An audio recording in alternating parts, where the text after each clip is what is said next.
네,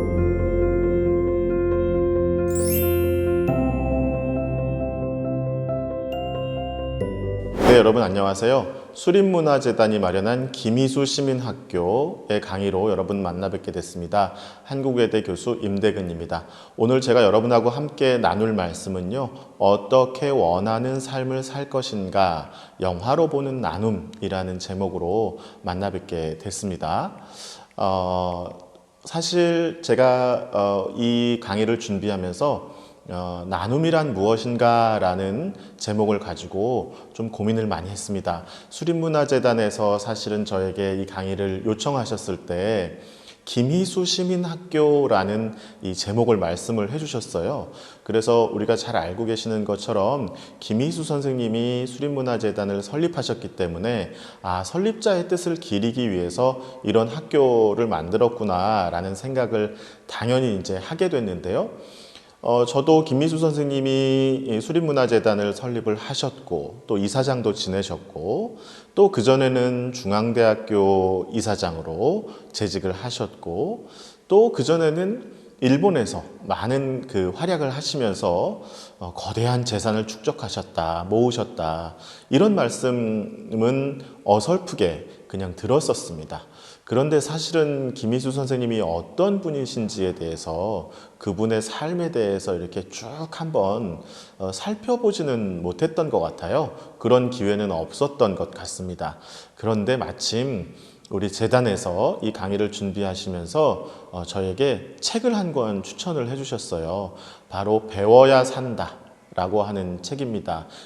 김희수 선생님의 평전인데요. 이분이 언제 어떻게 태어나서 어떻게 자라나셨고 또 어떻게 일본으로 건너가셨고 또 일본에서 어떤 삶을 사셨고 또 일본에서 아까 말씀드린 대로 큰 부를 축적하신 이후에 그걸 가지고 어떻게 다시 한국 사회에 오셔서 이 부를 나누셨는지 이런 김희수 선생님의 일대기를 쭉 볼 수 있었던 그런 책이었습니다. 그래서 제가 강의를 준비하면서 이 책을 읽으면서 상당히 좀 저에게도 큰 울림을 주게 되었습니다. 그래서 나눔이라는 말에 대해서 우리가 좀 그동안 좀 막연하게 생각하고 있었는데요. 이 책을 읽으면서 좀 뭔가 나눔이란 이런 것이구나 하는 그 실마리 같은 것이라고 할까요? 그런 실마리 같은 어떤 느낌이 저에게 이제 전해지게 되었습니다. 그래서 김희수 선생님의 이 평전은 배움과 나눔이라고 하는 두 개의 큰 키워드를 가지고 만들어진 책이라고 말씀을 드릴 수가 있을 것 같은데요.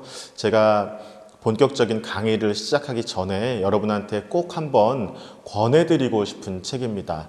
배워야 산다라고 하는 제목으로 나온 출판된 책인데요. 이 책의 큰 제목이 배워야 산다이지만 그 안에는 배움과 나눔이라는 우리의 삶의 어떤 가치를 보여주는 그런 이야기들이 들어있다. 이렇게 좀 말씀을 드리고 싶습니다. 그래서 강의를 본격적으로 시작하기 전에 꼭 한번 여러분께 추천해 드리고 싶은 책 배워야 산다라는 김희수 전 수립문화재단 이사장님의 평전을 꼭 한번 먼저 말씀드리고 싶었습니다.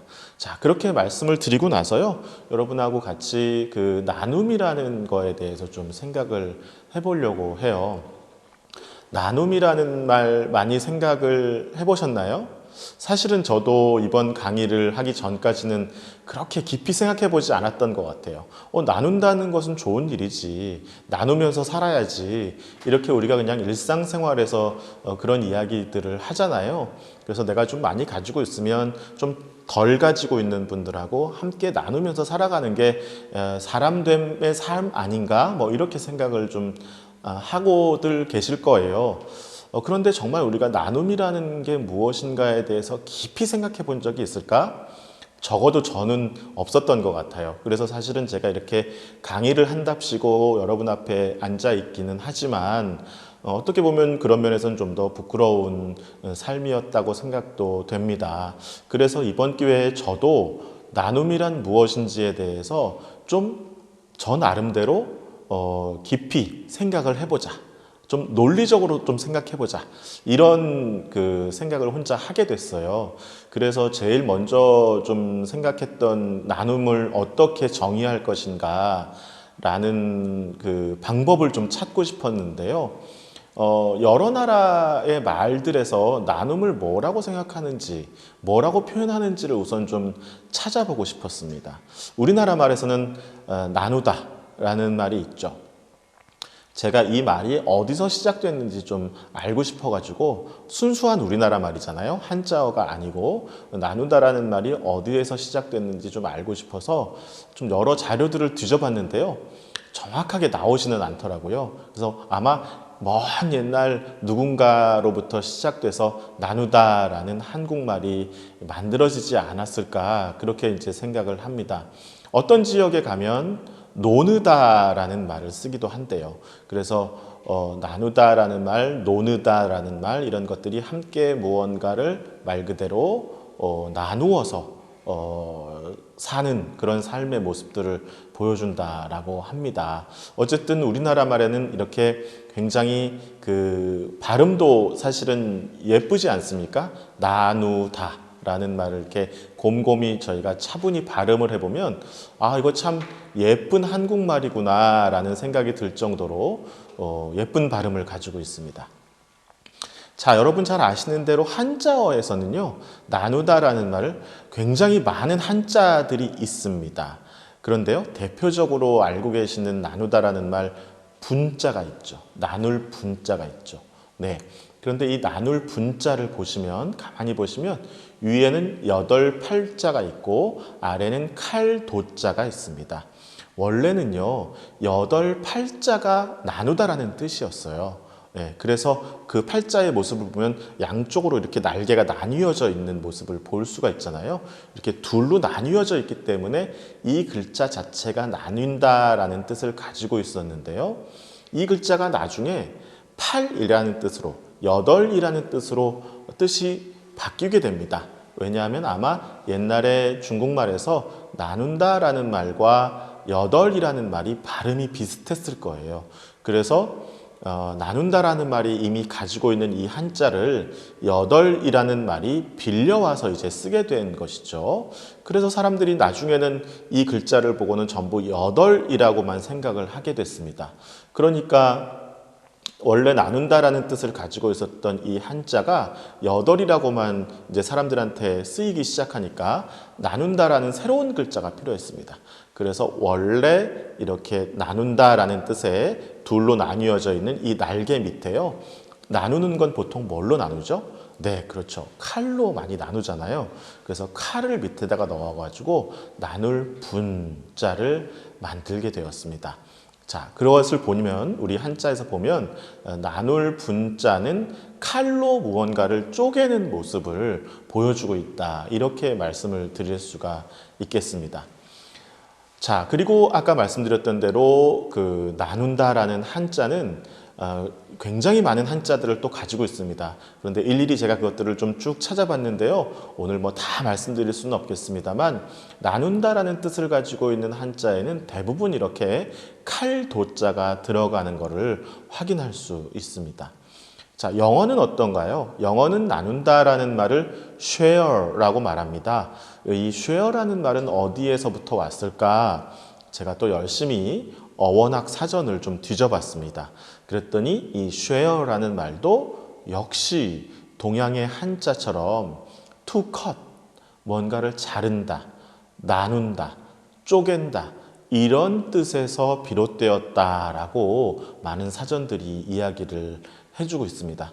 그러니까 나눈다의 가장 기본적인 어원의 뜻은요, 뭔가를 쪼개는 겁니다. 네, 그래서 이렇게 시작된 어원으로부터 시작된 나눈다라는 말을 가지고 오늘날 우리가 좀 이렇게 쓰고 있는 방식대로 나눈다의 뜻을 한 번 더 들어가서 한 걸음 더 들어가서 좀 생각해 보고 싶은데요. 여러분 혹시 아시는지 모르겠습니다만 언어학에는요 연어라는 법칙이 있습니다. 연어라는 전문 용어가 있는데요. 연어라는 말은 영어로는 컬로케이션이라고 말하는데요. 연이어서 쓰일 수 있는 말을 뜻합니다. 앞뒤로 함께 쓰일 수 있는 말인데요. 예를 들면 나는 밥을 먹는다라는 말을 하잖아요, 우리가. 그러면 밥을이라는 말과 먹는다라는 말이 연어입니다. 네, 그래서 뭐 밥을이라는 말 뒤에 함께 쓸 수 있는 연어는 여러 가지의 연어들이 있을 수 있겠죠. 뭐 나는 밥을 짓는다, 뭐 나는 밥을 뭐 끓인다, 뭐 나는 밥을 나누어 준다, 뭐 이 여러 가지 뜻이 쓸 수 있을 텐데요. 예를 들면 이런 말들은 안 되죠. 나는 밥을 듣는다. 이런 말은 좀 어색하죠. 예, 밥을 들을 수는 없잖아요. 그래서 밥을이라는 말 뒤에 올 수 있는 말은 이렇게 우리가 한정적으로 쓰일 수가 있습니다. 이런 말들을 연어라고 합니다. 그러면 나누다라는 말과 함께 쓰일 수 있는 연어에는 어떤 것들이 있을까요? 이번에는 이제 나누다라는 말이 동사니까요. 동사를 뒤에다가 놓고 그 앞에 올 수 있는 말들은 어떤 말들이 있을까를 한번 좀 살펴봤습니다. 자, 그래서 우선 우리는 언제 나누는가, 무엇을 나누는가 하는 거를 좀 말씀을 좀 드려보고 싶은데요. 제가 생각해 보니까 이런 경우에 우리가 나누더라고요. 여러분 여름철에 시원한 수박을 드시고 싶을 때 마트에서 수박을 큰 걸 하나 사오셨어요. 자, 수박을 드시고 싶으면 어떻게 하셔야 합니까? 네, 수박을 한 통을 그냥 그대로 드실 수는 없죠, 절대로. 그래서 수박을 나누어 드셔야 합니다. 네, 그래서 수박을 나눠 먹지 않는 사람은 이 세상에 아마 아무도 없을 겁니다. 반으로 쪼개고 또 반으로 쪼개고 또 쪼개고 해서 먹기 편한 정도로 크기로 만드는 것이 우리가 수박을 나누어 먹는 방법이죠. 또 수박처럼 뭐 큰 과일이 아니라 하더라도 예를 들면 사과 같은 과일, 조금 더 작은 과일이잖아요. 그런 과일 같은 경우에도 우리가 사과를 뭐 그냥 한 입에 베어 물 수도 있겠습니다만 더 사과를 편리하게 먹을 수 있는 방법은 사과를 나누어 먹는 겁니다. 네, 그래서 한 조각 한 조각씩 나누어 먹게 되죠. 이런 경우에 우리는 나눈다라는 말을 씁니다. 또 언제 나눈다라는 말을 쓰시나요? 나눈다라는 말 앞에 올 수 있는 말이 어떤 것들이 있을까요? 네, 저는 가끔 친구들하고 답답한 일이 있거나 혹은 기쁜 일이 있거나 혹은 좀 지루한 일이 있거나 할 때 만나서 술잔을 나누곤 합니다. 네, 여기도 뭐 가끔 이렇게 와인 한 잔, 뭐 소주 한 잔 하시는 분들 꽤 계실 수도 있을 것 같은데요. 우리가 술잔을 나눈다 이런 표현을 쓰죠. 또는요, 대화를 나눈다 이런 표현도 씁니다. 네, 그러고 보니까 술잔은 혼자서 먹으면 요즘에는 뭐 혼술 하시는 분들도 꽤 많이 계시기는 하겠습니다만 혼자서 먹는 것보다는 다른 친구와 함께 뜻과 마음이 통하는 사람과 함께 나누어서 마시는 것이 훨씬 맛이 좋지 않을까요? 네, 대화는 어떻습니까? 여러분, 우리가 살아가면서 한 번도 대화를 하지 않고 살아갈 수 있나요? 누구와도 대화하지 않고 살아갈 수 있는 인간이 있을 수 있을까요? 그럴 수는 없을 겁니다. 네, 우리가 어떤 생각을 갖고 있는지, 우리의 감정이 어떤지, 우리의 느낌이 어떤지 하는 것들을 누가 됐든 상대와 함께 나누면서 우리의 삶이 더 커지고 또 우리의 생각이 더 커지고 우리가 더 위로받고 하는 그런 경험들을 많이 해보셨을 거라고 생각이 듭니다. 그래서 이런 경우는 우리가 술잔을 나누다, 대화를 나누다 라고 할 때도 이 나누다라는 말을 씁니다. 여러분 또 언제 나눈다라는 말을 쓰시나요? 네, 이런 경우도 있습니다. 우정을 나누다, 마음을 나누다, 뭐 사랑을 나누다 이런 표현 많이들 쓰시죠. 이건 좀 더 추상적인 이야기입니다. 우정은 눈에 보이지 않습니다. 마음도 눈에 보이지 않습니다. 하지만 우정을 나눴을 때 우리는 어떤 행복감을 느끼게 됩니다. 내 마음을 누군가한테 나누어 주고 그 마음이 다른 사람에게 전달되었을 때 우리는 굉장히 큰 기쁨을 느끼게 됩니다. 그런 경험들 누구에게나 다 소중한 경험들로 가지고 계실 것 같은데요. 자, 이렇게 해서 제가 세 가지 경우의 수를 한번 말씀을 드려봤습니다. 나눈다라는 말이 함께 쓸 수 있는 연어의 경우를 가지고 함께 말씀을 나눠봤는데요. 자, 이거를 저는 이렇게 세 수로 좀 나눠서 말씀드리고 싶습니다. 역시 또 나눠서라는 표현이 나왔네요. 첫 번째, 우리가 수박이나 사과를 나누어 먹는 그 나눔은요, 굉장히 실용적인 나눔입니다. 자, 이때 우리는 수박을 나누지 않으면 수박을 제대로 먹을 수가 없습니다. 수박을 나누면 어떻게 되나요? 크기가 줄어듭니다. 무게도 줄어듭니다. 크기가 줄어들고 무게가 줄어든다는 것은 무엇을 의미하나요? 네, 우리가 그 한 조각 한 조각을 좀 더 다루기가 편리해진다라고 하는 뜻이 됩니다. 수박을 한 통을 낑낑대면서 이걸 어떻게 먹지라고 고민하는 사람들 안 계시는 것처럼 우리는 뭔가 큰 사물, 뭔가 큰 대상을 보면 너무나 자연스럽게 이건 나눠야 되겠구나 라고 하는 생각을 하게 됩니다. 왜 그런가요? 그 사물을, 그 대상을 조작하기가 그만큼 편리해지기 때문에 그렇습니다. 피자의 한 판을 보시면 너무나 정확하게 8조각으로 우리가 나누어서 먹죠. 크기가 줄어들고 무게가 줄어들면서 우리가 그것을 한 입에 먹을 수 있도록 편리성이 증대됩니다. 편리성이 커집니다. 이것을 저는 실용의 나눔이라고 부르고 싶습니다. 실용의 나눔을 거부하는 사람은 아무도 없습니다. 실용이라고 하는 것은 우리가 그만큼 편리해지기를 바라는 마음이기 때문에요. 누구나 다 동의할 수 있습니다. 피자를 한 판을 한꺼번에 먹겠다라고 하면 굉장히 미련해 보이죠. 네, 그래서 우리는 누구나 이 실용의 나눔에 적극적인 동의를 표할 수밖에 없습니다. 자, 두 번째, 술잔을 나누다, 대화를 나누다라는 말에서 볼 수 있었던 나눔은 교류의 나눔이라고 생각합니다. 이거는 다른 말로 하면 사귐의 나눔일 수도 있습니다. 우리는 누군가와 함께 사귀지 않으면 인간으로서 성장할 수 없습니다. 이것은 사회적인 연결을 의미하는 나눔입니다. 관계를 맺어가는 나눔입니다.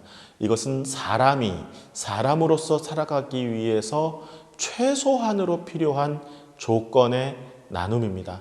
여러분 주변에 가족이 없고 친구가 없고 사랑하는 사람이 없다면 평생을 나 혼자서만 살아가야 된다면 정말 그 사람이 온전하게 살아갈 수 있을까요? 그것은 너무나 우리가 뻔히 불을 보듯 뻔한 일입니다. 그래서 우리는 이러한 나눔을 사귐의 나눔, 교류의 나눔이라고 하는데요. 사람이 사람으로서 살아가는데 반드시 갖추어야 할 중요한 조건으로서의 나눔입니다. 자, 세 번째는요. 제가 우정을 나누다, 마음을 나누다, 사랑을 나누다 이런 표현을 했는데요. 추상적인 표현입니다. 이걸 저는 봉사의 나눔이라고 이름을 좀 붙여보고 싶었습니다. 이것은 사회적 관계이긴 사회적 관계입니다.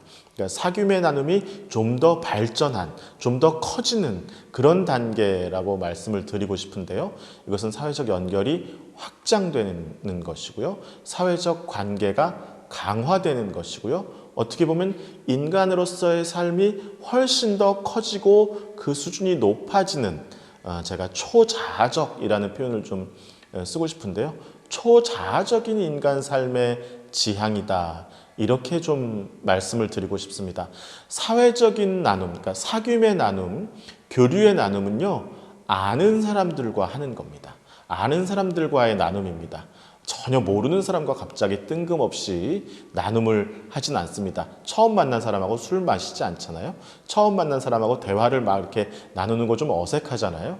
자, 그런데 봉사의 나눔은 우리가 그 단계를 넘어서서, 그 범위를 넘어서서 설령 나하고 어떠한 관계가 맺어져 있지 않다고 하더라도 나의 마음을 나누어 줄 수 있는 이런 초자적 나눔이라고 저는 생각을 해봤습니다. 그래서 다시 한번 좀 살펴보면요. 저는 실용의 나눔은 물리적인 나눔이고 편리를 위한 나눔이다 이렇게 생각을 했고요.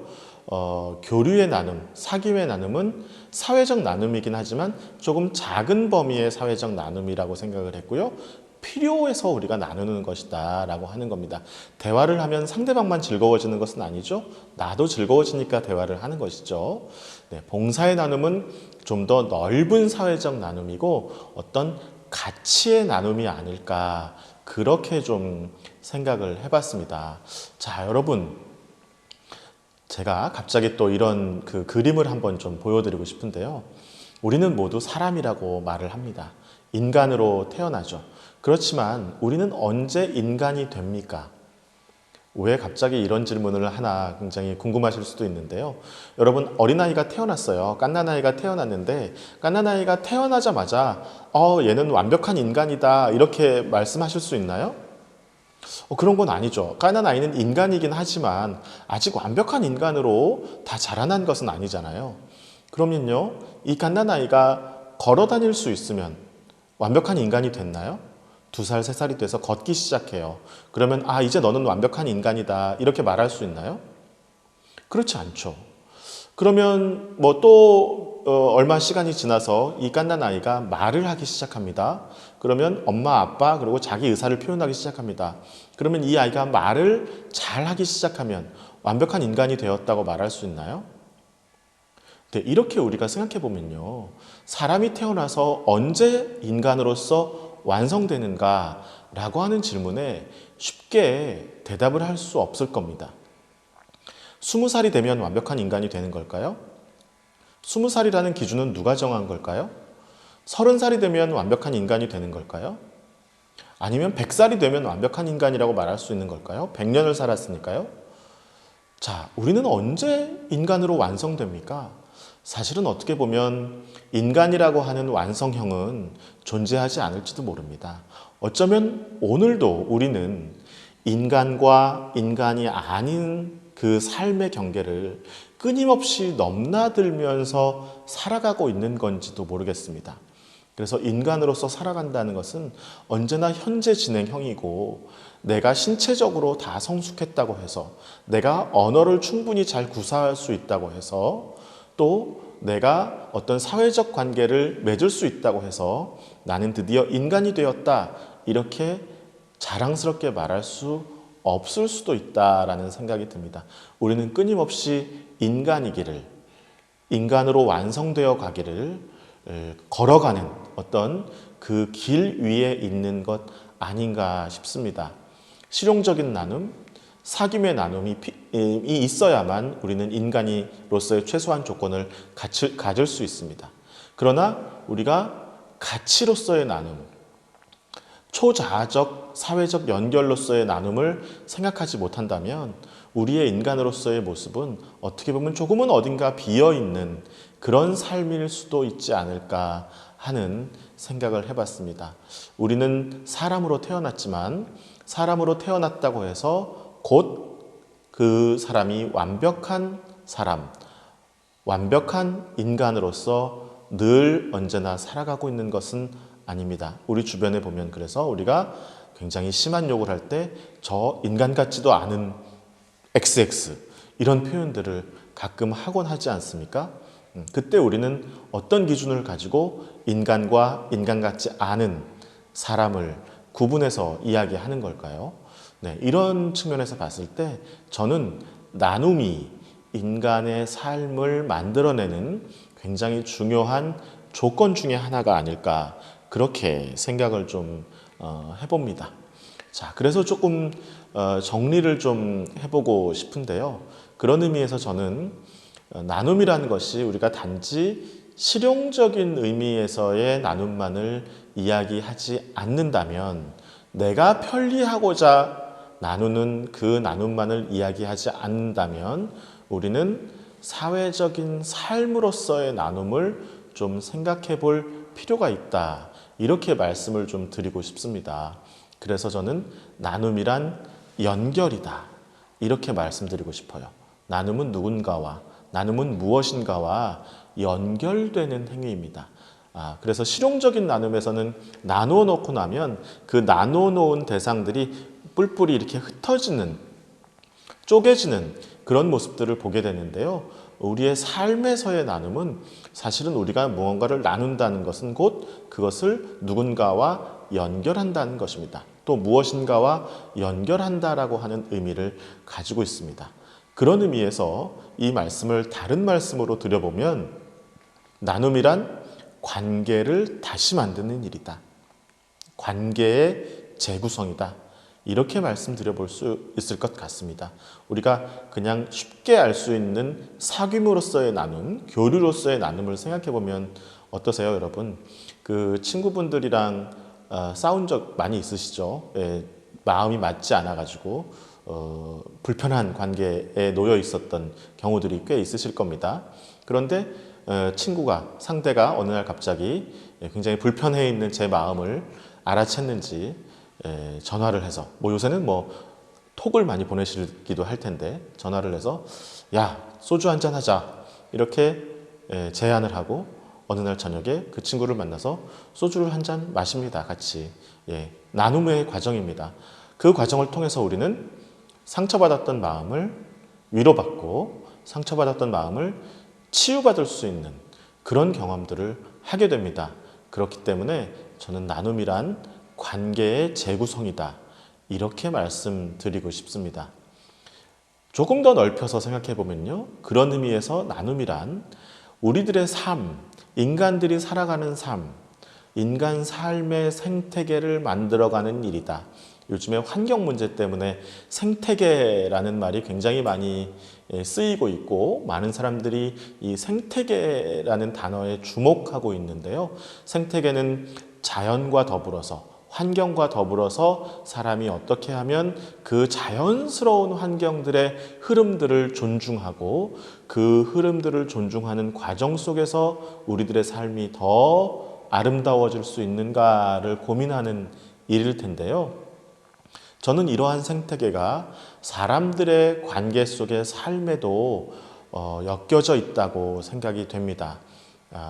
가족들의 관계, 또 친구의 관계, 또 직장과 학교에서 만나는 사람들의 관계 속에서 우리는 여전히 그 잘 흘러가는 관계들을 만들어내야 할 그런 의무들을 저는 갖고 있다고 생각합니다. 그 관계들이 삐걱대면 우리들의 삶의 생태계에 문제가 생기는 겁니다. 아버지와 어머니로부터 아들과 딸들에게 이 삶의 흐름이 잘 이어져야 합니다. 또 오빠와 언니와 형으로부터 동생들에게 이 삶의 흐름이 잘 이어져야 합니다. 학교의 선생님과 학생들 사이에 이 삶의 흐름이 잘 이어져야 합니다. 또 직장에서의 상사와 또 아래 사람들, 직원들 사이에 삶의 흐름이 잘 이어져야 합니다. 이런 삶의 흐름들이 잘 이어질 때 그것이 바로 저는 인간들의 삶의 사회적 생태계가 건강하게 만들어져 갈 수 있지 않을까 하는 생각을 해보게 됩니다. 그래서 나눔이란 저는 연결이고 관계를 재구성하는 일이고 사람들의 삶의 생태계를 만들어가는 일이다. 이렇게 말씀을 좀 드리고 싶습니다. 자, 그러면 두 번째로 우리가 오늘 이제 나눔에 대해서 말씀을 나누고 있는데요. 영화를 가지고 좀 나눔에 대한 이야기를 해보고 싶어요. 몇 가지 영화들을 좀 소개를 해드리고 싶은데요. 여러분 보셨는지 모르겠습니다. 돈의 맛이라는 영화입니다. 2012년도에 우리나라를 대표하는 그 감독 중에 하나죠. 임상수 감독이 만든 영화입니다. 재벌 집안의 이야기입니다. 재벌들이 그 거대한 저택에서 벌이는 돈에 관한 또 욕망에 관한 또 관계에 관한 그런 이야기들을 그려낸 그런 영화입니다. 그래서 보면 너무너무너무 돈이 많은 집안이에요. 재벌이니까 뭐 두말할 나위 있겠습니까? 그런데 그 안에서의 삶의 생태계는 다 무너져 있습니다. 네, 부부의 관계가 무너져 있고요. 또 부모와 자식 간의 관계가 무너져 있고요. 그래서 삶의 생태계가 완전히 무너져 있는 그런 모습을 볼 수 있습니다. 여러분, 돈을 많이 모았어요. 그 실용적인 측면에서 돈을 많이 모았죠. 돈을 많이 모으면 우리가 행복해질 수 있다고 생각을 하는데요. 많은 분들이. 그렇지만 돈을 많이 모았는데 부부 관계가 틀어지고 부모와 자식 관계가 틀어지고 하는 모습들을 보면서 이 영화는 돈이 얼마나 인간의 삶을 파멸시키는가라고 하는 것을 거꾸로 보여주고 있다는 점에서 굉장히 흥미로운 그런 영화였습니다. 돈에 대한 욕망이 곧 그 자신의 파멸을 몰고 오게 되는 그런 모습을 그려준 그런 영화였습니다. 그래서 이 돈 때문에 건강한 생태계가 만들어지지 않으니까 자꾸 다른 관계를 욕망하게 돼요. 건강한 부부관계가 있지 않으니까 다른 관계를 통해서 그런 욕구를 해소하려고 합니다. 그런 과정을 통해서 하나하나씩 파멸해가는 그런 인간들의 초상을 보여준 그런 영화였습니다. 그래서 아무리 우리가 큰 수박을 가지고 있다 하더라도, 아무리 큰 돈을 가지고 있다 하더라도, 수박은 돈일 수 있습니다, 여러분. 사과는 돈일 수 있습니다. 그래서 아무리 큰 수박과 아무리 큰 사과를 가지고 있다 하더라도 이것을 나누지 않으면 절대로 먹을 수 없는 것처럼 우리에게 돈이 아무리 많아진다고 하더라도 이것이 우리 삶에 건강한 생태계를 자동적으로 만들어주지 않는다라는 점을 저는 이 영화를 통해서 좀 말씀을 좀 드려보고 싶었습니다. 두 번째로 말씀드리고 싶은 영화는 글러브라는 영화인데요. 이 영화는 역시 2011년쯤 됐는데요. 2011년도에 우리나라를 대표하는 강우석 감독이 만든 영화입니다. 충주 성심학교라는 곳이 있습니다. 이 충주 성심학교는 귀가 불편해서 소리를 들을 수 없는 친구들이 다니는 학교입니다.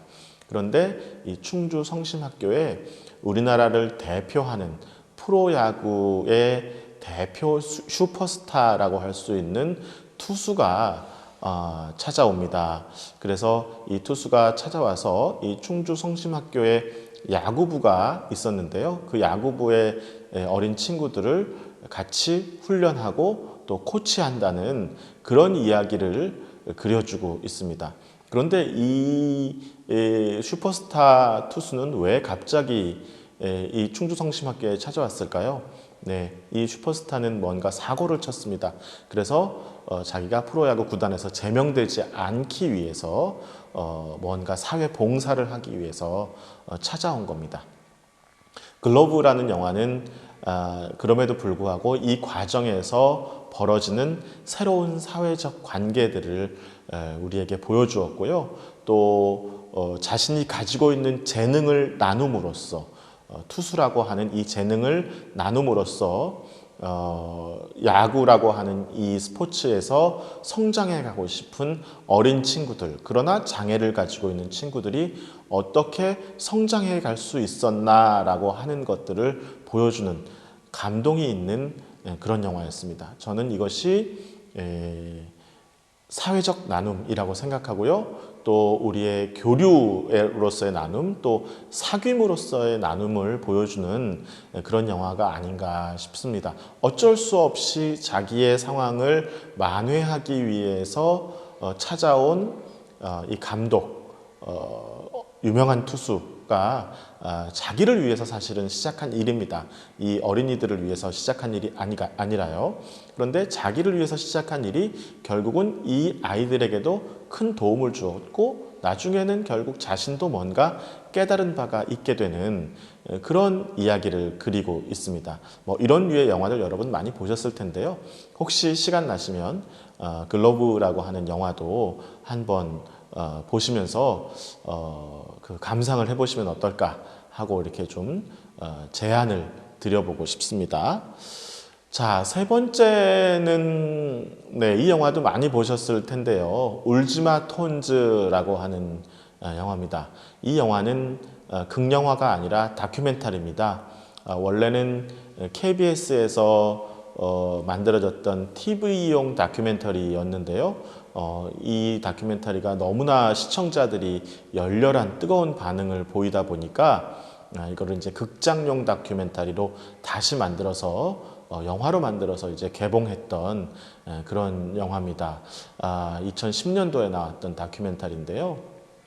한국의 슈바이처라고 얘기를 하죠. 이태석 신부님의 삶을 가지고 그린 다큐멘터리였습니다. 자, 울지마 톤즈, 수단이라고 하는 나라에서 자신의 일생을 다 바쳐서 거기서 힘든 수단의 어린이들을 위해서 학교도 짓고요. 또 병원도 지어서 자신의 삶을 나눠주었던 그런 이태석 신부님의 감동적인 이야기입니다. 자, 이태석 신부님이 무언가를 가지고 있어서 많이 나누어 주셨을까요? 저는 그렇지 않다고 생각합니다. 신부님인데 뭘 가지고 계셨겠어요?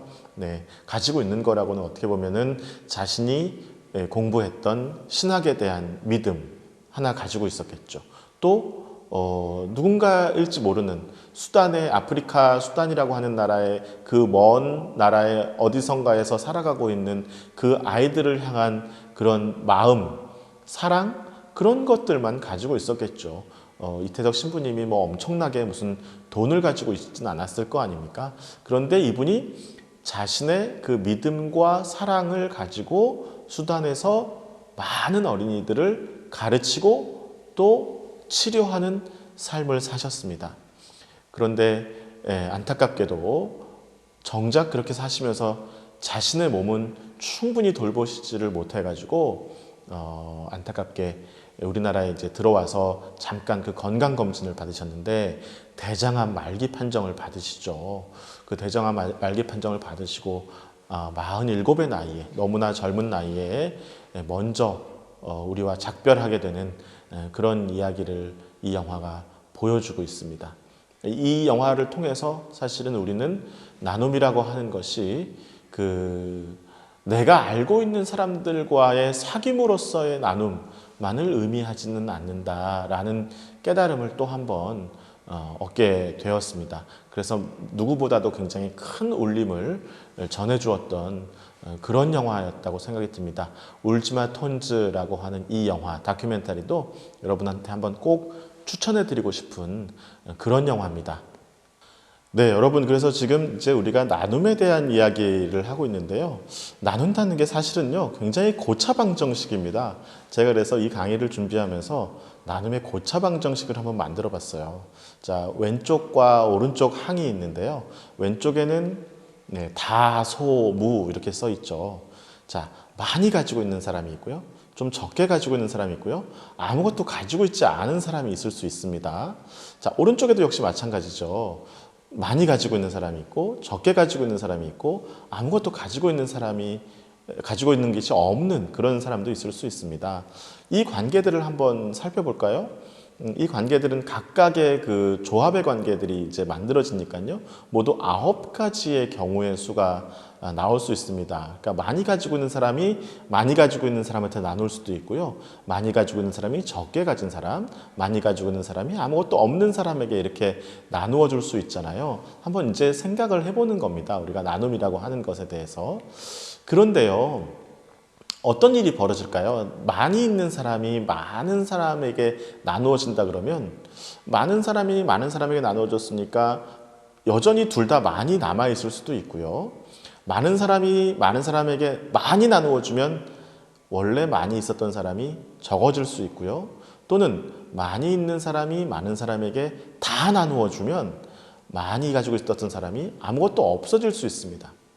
네, 그 결과가 많고 많음이라고 결과가 나오면 뭐 괜찮아요. 우리가 인정할 수 있을 것 같아요. 근데 많이 가지고 있었던 사람이 그 나눔의 결과에 따라서 적어지거나 아무것도 없어진다면 우리가 이런 상황을 인정할 수 있을까요? 또 많이 가진 사람이 적게 가진 사람한테 나누어 준 결과도 몇 가지의 경우의 수들이 있습니다. 조금 더 복잡해졌는데요. 많이 가지고 있는 사람은 여전히 많이 가질 수 있지만 어떤 경우에는 많이 나누어 주는 경우에는 많이 가진 사람이 적어질 수도 있고요. 아무것도 없어질 수도 있습니다. 오히려 거꾸로 처음에는 적게 가지고 있었던 사람이 많이 가진 사람으로부터 뭔가를 나눔을 받아서 더 많아지는 이런 그 역전의 상황도 생겨날 수 있을 것 같습니다. 많이 가진 사람이 아무것도 없는 사람에게 나누어 줄 경우도 마찬가지입니다.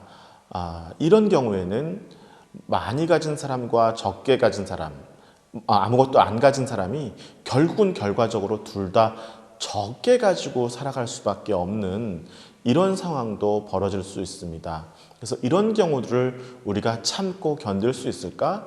이런 생각을 좀 해보게 됩니다. 적게 가진 사람이 많이 가진 사람에게 나누어 주는 경우도 이론적으로는 가능하겠죠. 그러면 적게 가진 사람이 많이 가진 사람한테 나누어 주다 보면 적게 가진 사람은 아무것도 안 가지게 되는, 아무것도 없어지는 이런 경우도 생겨날 수 있겠죠. 또 적게 가진 사람이 적게 가진 사람에게 나누어 주는 경우도 생각해 볼 수 있습니다. 적게 가진 사람은 결과적으로 아무것도 가지지 못하는 그런 경우의 수가 있을 수도 있을 것 같습니다. 적게 가진 사람이 아무것도 없는 사람에게 나누어 줬을 때 역시 마찬가지로 적게 가진 사람이 아무것도 없어지는 이런 상황이 벌어질 수 있습니다. 이런 상황을 우리가 인정할 수 있을까? 네, 아무것도 없는 사람이 나누어 주는 경우도 이렇게 생각해 볼 수 있겠죠. 네, 이런 경우도 있을 수 있고요. 또 이런 아무것도 없는 사람이 아무것도 없는 사람에게 나누어 줄 수도 있지 않을까 하는 생각이 드는데요. 이거는 제가 물음표를 했는데 아니 아무것도 없는데 어떻게 아무것도 없는 사람에게 나누어 줄 수 있어? 이렇게 물음을 우리가 던질 수가 있겠죠. 자, 그런데요. 적게 가졌느냐, 많이 가졌느냐, 아무것도 갖지 않았느냐라고 하는 것을 우리는 기본적으로 어떤 측면에서 생각하냐면요. 기본적으로 뭔가 실용적인 측면에서 생각합니다. 우리 앞에 보이는 어떤 물질을 가지고 판단하는 경향이 있습니다. 그러니까 수박이 크고 사과가 크니까 그걸 나눠야지 이렇게 생각하는 경향이 있다는 것이죠. 그런데요, 우리가 이것을 나눔의 층위를 조금 더 올려서 사회적 관계로서의 나눔으로 생각하면요. 이때 많이 가졌느냐 적게 가졌느냐는 서로가 알 수가 없어요. 예를 들면 나는 사랑이 많아, 나는 말이 많아, 나는 우정이 많아 이렇게 생각하실 수 있잖아요. 그런데 우정이라는 것, 사랑이라는 것, 또 이런 것들은 갑자기 아무것도 없을 수가 없고 또 갑자기 많아질 수 있는 것들도 아니죠. 그런데 그것들을 우리가 나누다 보면 정말 신기하게도 점점 그것들이 커지는 경험들을 하게 된다는 것입니다.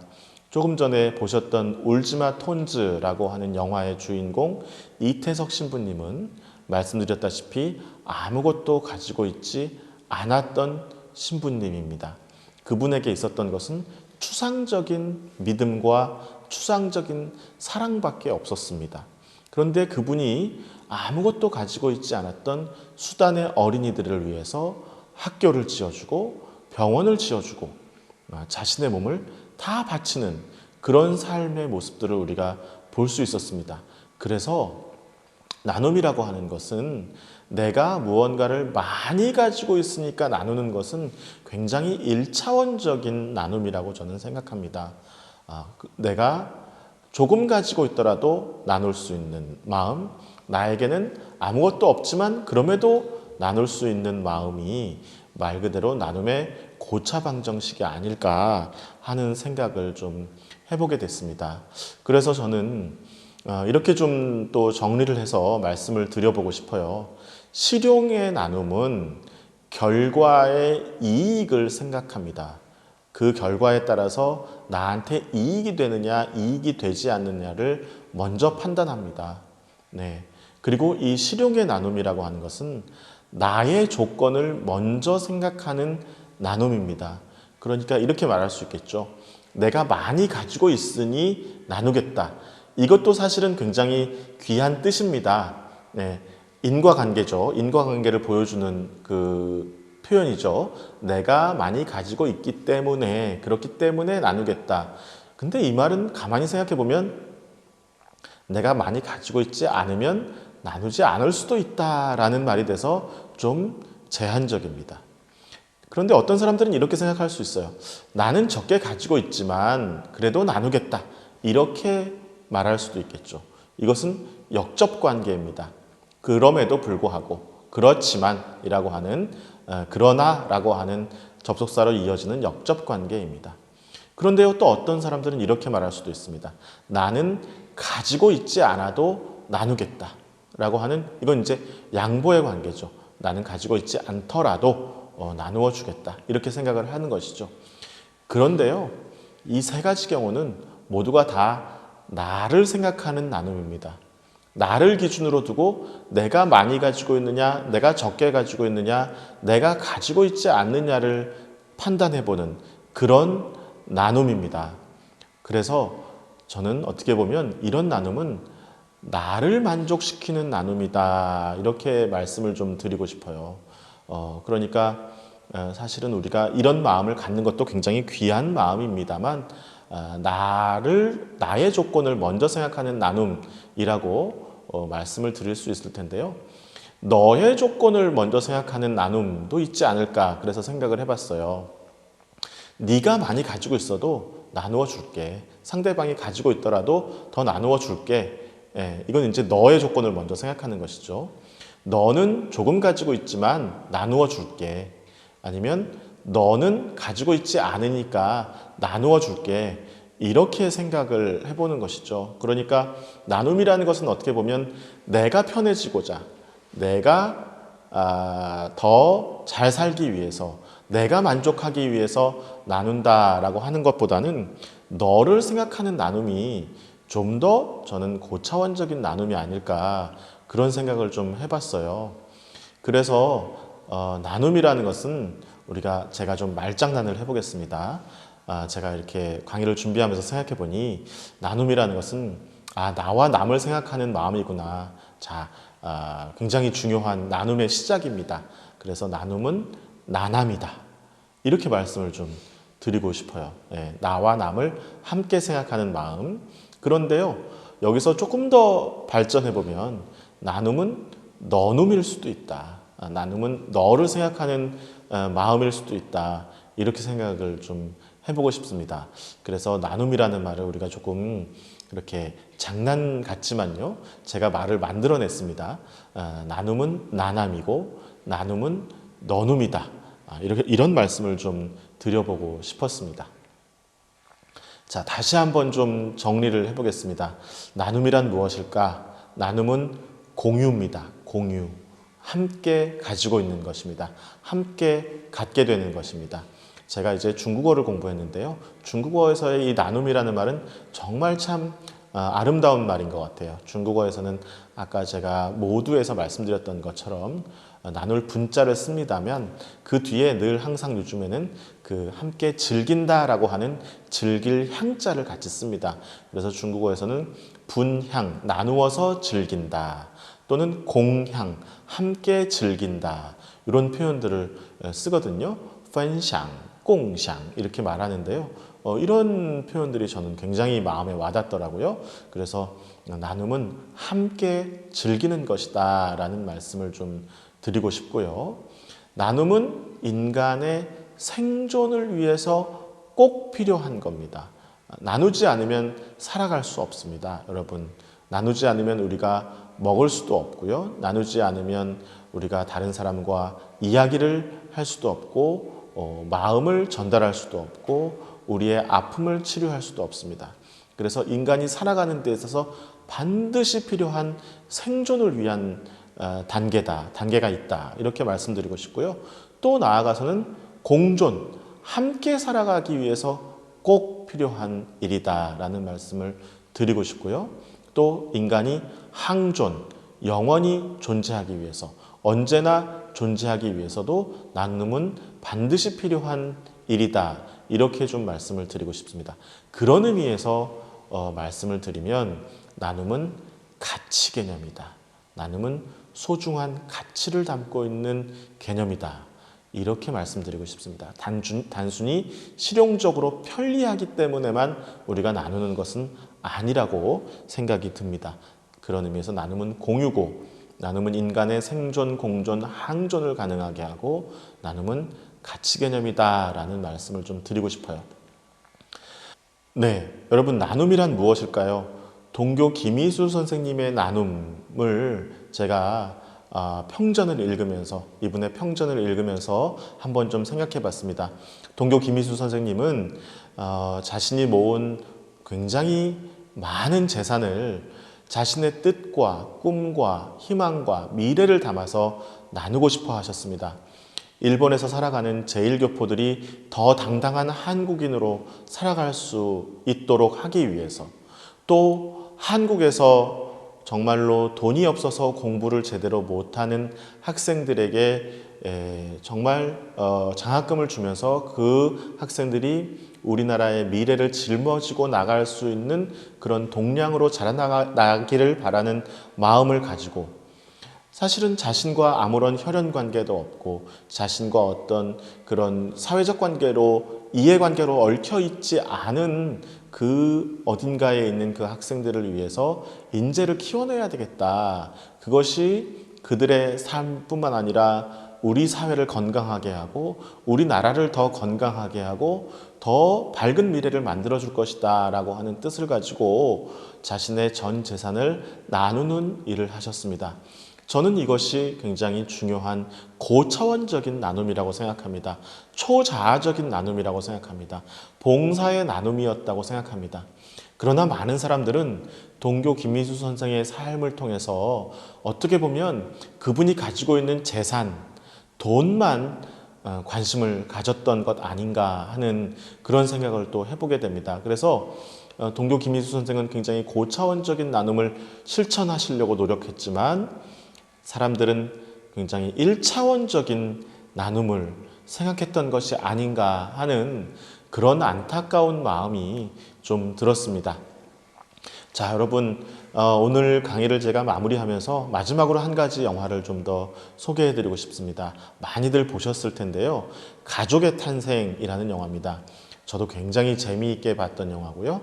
또 혹시 보시지 못한 분들이 계시면 꼭 한번 보시기를 바라는 마음에서 좀 추천을 드리고 싶은데요. 김태용 감독이 만든 2006년도의 우리나라 영화입니다. 7명의 주인공이 나오는데요. 너나 할 것 없이 모두가 주인공이라고 얘기할 수 있을 텐데요. 아주 사이가 좋은 남매가 있죠.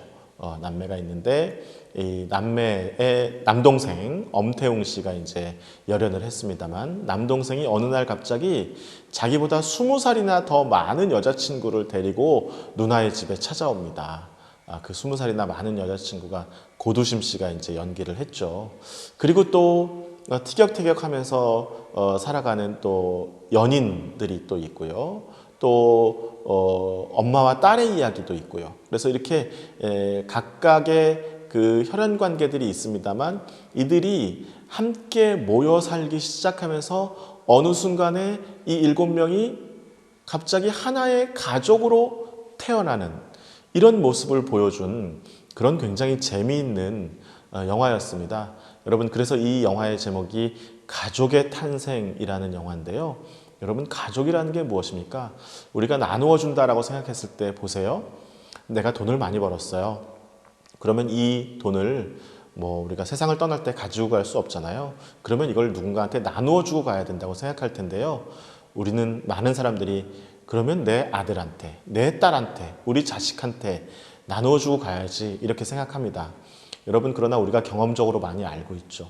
그 아버지가 정말 뼈 빠지게 일해서 번 돈을 물려받은 자식이 정말 아버지의 재산을 의미 있게 잘 쓰는 경우가 많은가요? 아니면 그렇지 않고 그냥 다 탕진해 버리는 경우가 많은가요?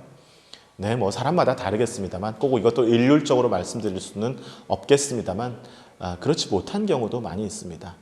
또 그런 의미에서 우리가 꼭 이렇게 피로 맺어진, 나한테 필요한 사회적 관계만을 어떤 관계로서 설정하면서 살아갈 수 있을 것인가? 이런 질문을 좀 드려보고 싶었어요. 그래서 가족이라고 하는 것이 피로 맺어져야만 가족이 아닐 수도 있다. 그런 의미에서 본다면 우리가 생각하는 가족이라는 것은 어떻게 보면 좀 더 넓은 사회적 관계로 나아갈 수도 있지 않을까. 울지마 톤지의 이태석 신부가 수단의 어린아이들을 자신의 가족으로 삼았던 것처럼, 또 동교 김희수 선생이 우리나라에 돈이 없어서 공부를 하기 힘들어하는 학생들을 자신의 가족으로 품었던 것처럼 우리는 늘 새로운 가족의 탄생을 꿈꾸면서 이것을 통해서 우리의 삶이, 우리의 사회가 좀 더 건강한 생태계 속에서 새로운 흐름을 만들어냈으면 어떨까 하는 그런 마음이 좀 있습니다. 네, 가족은 이미 결정된 사회적 관계입니다. 이미 결정된 사회적 관계 안에서의 나눔은 어쩌면 당위입니다. 당연한 일이죠. 때로는 이미 결정된 사회적 관계 안에서도 이 나눔 때문에 갈등과 분쟁이 일어나기도 합니다. 아버지가 남겨놓고 가신 유산 때문에 자식들이 싸우는 경우 많이 봤습니다. 네, 가족의 개념을 넓히면 이 당위는 우리의 삶이 지향해야 될 어떤 목표를 우리에게 알려주기도 합니다. 그것은 새로운 가족의 탄생을 우리에게 말해줍니다. 새로운 가족의 탄생 속에서 우리는 우리의 마음을, 우리의 사랑을, 우리의 우정을 나누면서 살아갈 수 있지 않을까 하는 생각이 듭니다. 그렇다면 작은 사회적 관계는 더 넓은 사회적 관계로 확장될 수 있지 않을까 하는 생각이 좀 들었습니다. 네, 여러분, 오늘 제가 동교 김희수 선생님의 평전을 읽고 수립문화재단에서 준비한 김희수 시민학교를 통해서 여러분과 함께 제 딴에는 고민해본 나눔에 대한 말씀을 이렇게 저렇게 한번 드려봤습니다. 그리고 몇 편의 영화도 한번 소개를 해드렸는데요. 영화를 통해서도 또 한번 우리가 이 나눔에 대해서 생각해 볼 수 있는 기회가 됐으면 좋겠습니다. 여러분, 이렇게 비록 영상이지만 함께 만날 수 있는 기회가 있어서 너무 즐거웠고, 또 이것이 인연이 돼서 언젠가 우리가 다시 직접 얼굴을 마주하고 만나게 된다면 우리가 오늘 다 못다한 우리의 말씀을, 우리의 대화를 더 많이 나눌 수 있는 그런 기회가 있기를 바랍니다. 네, 여러분, 제 강의, 부족한 강의 들어주셔서 대단히 감사합니다.